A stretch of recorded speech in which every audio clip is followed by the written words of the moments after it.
Nüüd on Iraan nimetanud kogenud kõva käega poliitiku Mohsen Rezai riigi kõrgeima julgeolekuorgani juhiks. Endine revolutsioonilise kaardiväe komandöör aitab kujundada Iraani sõjalist julgeolekut ja välispoliitikat ning on ülemjuht Mojtaba Khamenei võtmenõunik. See ametisse nimetamine tugevdab revolutsioonilise kaardiväe mõju riigis ajal, mil Iraan on jätkuvalt konfliktis Ameerika Ühendriikidega ja seisab silmitsi oluliste otsustega Hormuzi väina osas. See samm viitab sellele, et Teheran koondab võimu pigem karmiliiniliste jõudude kätte, kui liigub mõõdukama suuna poole.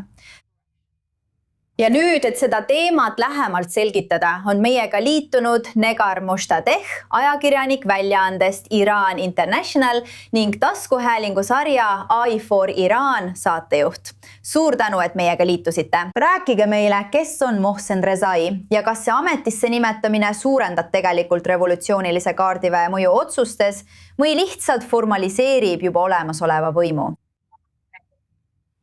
Aitäh sissejuhatuse eest. Nagu teie raportiski mainitud, oli Mohsen Rezai mitu aastat Iraani revolutsioonilise kaardiväe juht, eriti Iraani-Iraagi sõja ajal, mida nad nimetasid pühaks kaitseks.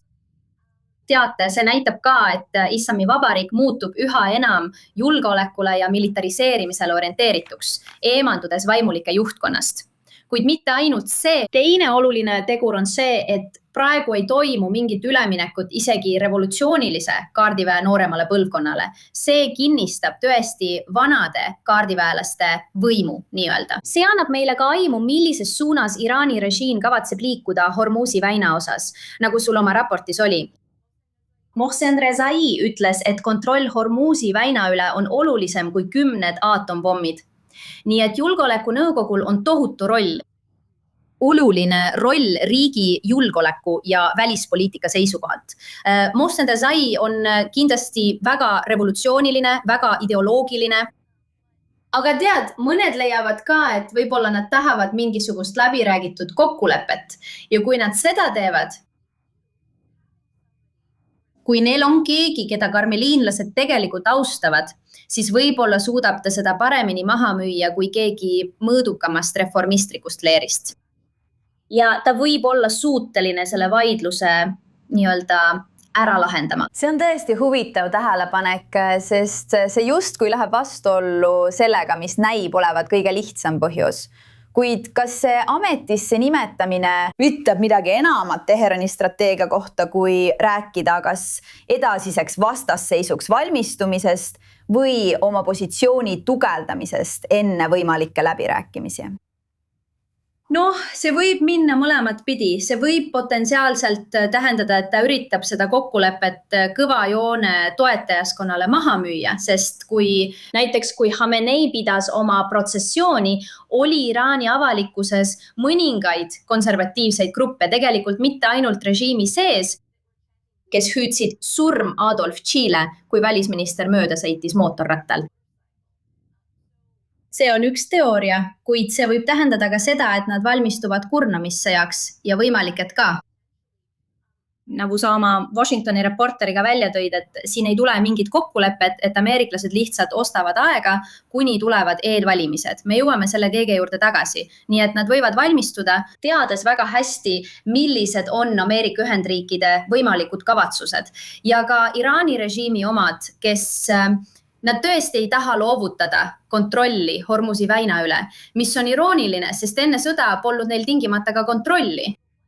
Aga üks huvitav aspekt, mida me pole veel maininud, on see, et Rezai toetas tegelikult Galibafi 2024 aasta presidendivalimistel ja ta ei toetanud niinimetatud ultrakonservatiivi Jalilit, kes oli koos praeguse presidendi Masoud Pezeshkianiga üks peamisi kandidaate. Nii et seal on huvitav poliitiline mõõde, aga kui nüüd rääkida, kas kaks sellist liidrit nagu Galibaf ja Rezai suudavad teineteist tasakaalustada või hakkavad nad omavahel võitlema, lõppkokkuvõttes sellised mehed tahavad lõpuks ise kuningaks saada.